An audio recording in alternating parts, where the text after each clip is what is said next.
News and information in Southern California. Now the latest breaking eyewitness news with Jerry Dunphy, Tawny Little, Johnny Mountain, Larry Carroll at the live action camera desk, and the Eyewitness News team. Good afternoon. Here's the latest at 4. Karen Carpenter died this morning at 9:51, the victim of cardiac arrest. The Grammy Award-winning singer with the mellow voice was only 32 years old. With her brother Richard, she soared to success and fame as the feminine half of the Carpenters, with 60 million album sales. Karen was brought to Downey Community Hospital after collapsing at her parents' nearby home. All efforts by paramedics and then the hospital staff failed to revive her. She had long been a victim of anorexia, a compulsion to thinness that can result in starvation. It's not known at this hour if that disorder played a part in her death. Her brother and her parents were with her when death came. Karen and Richard grew up in Downey and attended Downey Senior High. Karen's musical talent blossomed early. While still in school, she learned to play the drums and was part of the school's Vikings marching band. The Carpenters group started as a trio and won the Battle of the Bands in 1966. Later, it was just Karen and Richard and a skyrocketing career as a duo. There was a succession of awards, including numbers of gold records. In 1974, Barney Morris interviewed her. Goes into making a hit act. I think it's, luck, it's timing, it's... a lot of hard work, guys. Hard work, too.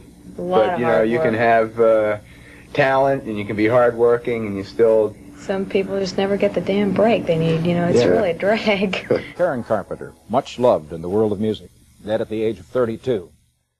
Gets caught in that trap and can't stop dieting. It's usually somebody who's a perfectionist, trying to be perfect, perhaps like Karen. Someone who is very responsive to authority figures and always kind of feels that they're doing wrong.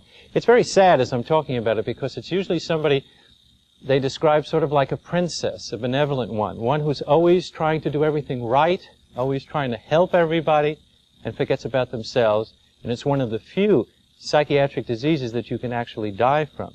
In theory, when you don't eat, you mess up what's called your electrolytes, and you might lose potassium, and when you do, that could cause your heart to have an irregularity. Now, lately, she apparently has gained the weight back, but she could have had the stress in the past, which could have caused this recent heart attack. What about treatment and cure? Is there a cure?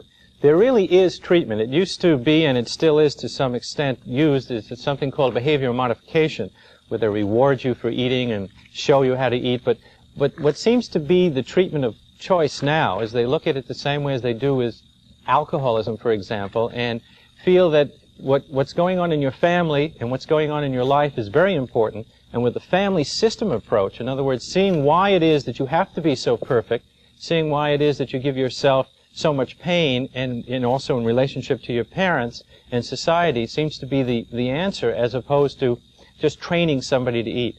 Again, if you have a child who you're concerned about, and one of the most obvious things is that you're going to say, my God, you're very thin, and they're going to say, no, I'm not, and don't think it's just the way society is now that you should be that thin.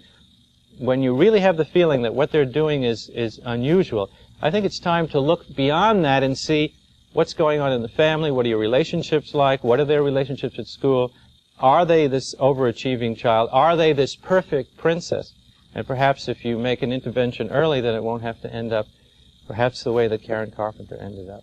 So thanks for that. Of course, we want to stress again here that although she did suffer from anorexia nervosa, there hasn't been an established connection between that and the heart attack that she died of this morning.